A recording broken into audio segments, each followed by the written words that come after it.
Okay, welcome back to reading of the Book of Mormon. We're on chapter 8, and we are accompanied by the executive producer, Brigham. You can't see him right now, but if he jumps up on the bed, you may see him. And so, chapter 8 in 1st Nephi. This chapter is significant and crucial because it recounts Lehi's vision of the tree of life, which serves as a powerful metaphor for the love of God and the joy that comes from partaking of his blessings. The vision illustrates the choices individuals face between the temptations of the world, represented by the great and spacious building, and the path to eternal life, emphasizing the importance of faith and perseverance. Additionally, the chapter sets the stage for Nephi's own understanding of the gospel and the collective journey of his family, highlighting the central theme of seeking divine guidance. So, chapter 8. Sometimes the Lord speaks to his prophets through dreams and visions. The dream given to Lehi in this chapter contains important messages for you. As we read about Lehi's dream, let's think about what each part of this dream represents and what you learn from it. Verse 1. And it came to pass that we had gathered together all manner of seeds of every kind, both of grain of every kind, and also of the seeds of fruit of every kind. And it came to pass that while my father tarried in the wilderness, he spake unto us, saying, Behold, I have dreamed a dream, or in other words, I have seen a vision. And behold, because of the thing which I have seen, I have reason to rejoice in the Lord because of Nephi, and also of Sam.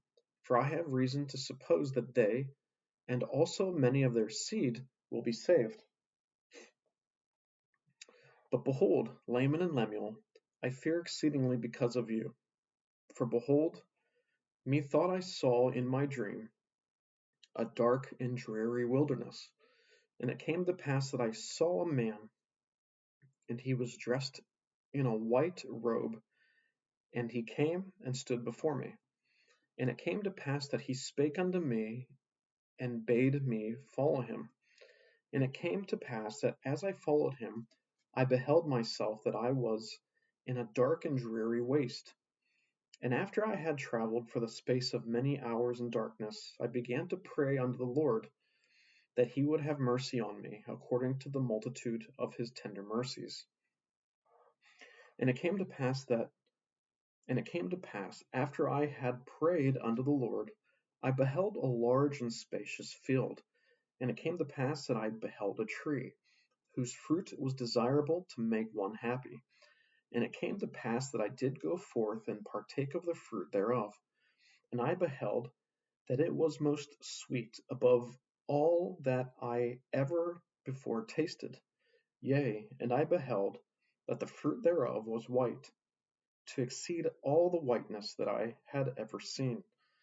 And as I partook of the fruit thereof, it filled my soul with exceedingly great joy. Wherefore I began to be desirous that my family should partake of it also. For I knew that it was desirable above all other fruit. And as I cast my eyes round about, that perhaps I might discover my family also, I beheld a river of water, and it ran along, and it was near the tree of which I was partaking the fruit. And I looked to behold from whence it came, and I saw the head thereof a little way off, and at the head thereof I beheld your mother Sariah, and Sam, and Nephi, and they stood as if they knew not whither they should go.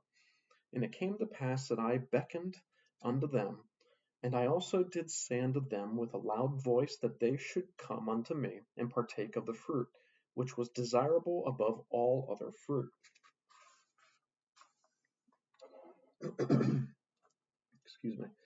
And it came to pass that they did come unto me and partake of the fruit also. And it came to pass that I was desirous that Laman and Lemuel should come and partake of the fruit also. Wherefore I cast mine eyes towards the head of the river, and perhaps I might see them. And it came to pass that I saw them, but they would not come unto me and partake of the fruit. And I beheld a rod of iron, and it extended along the bank of the river, and led to the tree by which I stood. And I also beheld a straight and narrow path, which came along the rod of iron, even to the tree by which I stood, and it also led by the head of the fountain unto a large and spacious field, as if it had been a world. And I saw a numberless concourses of people, many of whom were pressing forward, that they might obtain the path which led unto the tree by which I stood. And it came to pass that they did come forth and commence in the path which led to the tree. And it came to pass that there arose a mist of darkness, yea, even an exceedingly great mist of darkness, insomuch that they who commenced in the path did lose their way, and they wandered off and were lost. And it came to pass that I beheld others pressing forward, and they came forth and caught hold of the end of the rod of iron, and they did press forward through the mist of darkness, clinging to the rod of iron, even until they did come forth and partake of the fruit of the tree. And after they had partaken of the fruit of the tree, they did cast their eyes about as if they were ashamed.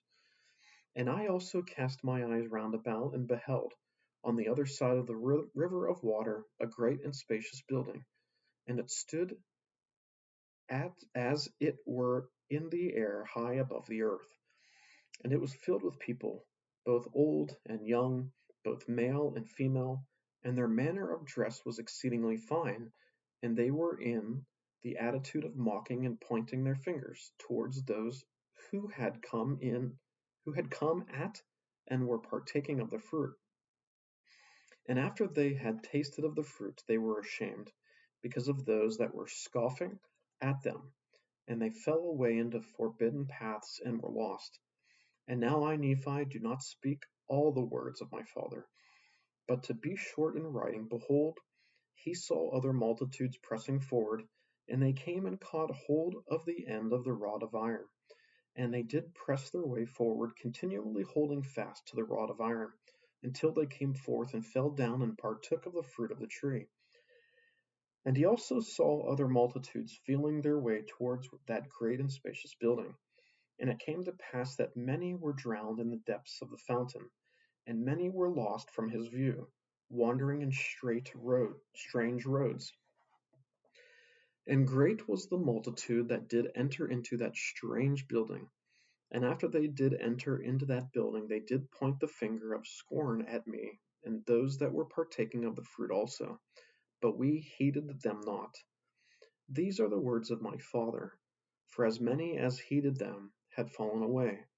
And Laman and Lemuel partook not of the fruit, said my father. And it came to pass, after my father had spoken all the words of his dream or vision, which were many, he said unto us, because of these things which he saw in a vision, he exceedingly feared for Laman and Lemuel. Yea, he feared lest they should be cast off from the presence of the Lord. And he did exhort them, then with all the feeling of a tender parent, that they would hearken to his words, that perhaps the Lord would be merciful to them, and not cast them off. Yea, my father did preach unto them. And after he had preached unto them, and also prophesied unto them of many things, he bade them to keep the commandments of the Lord, and he did cease speaking unto them.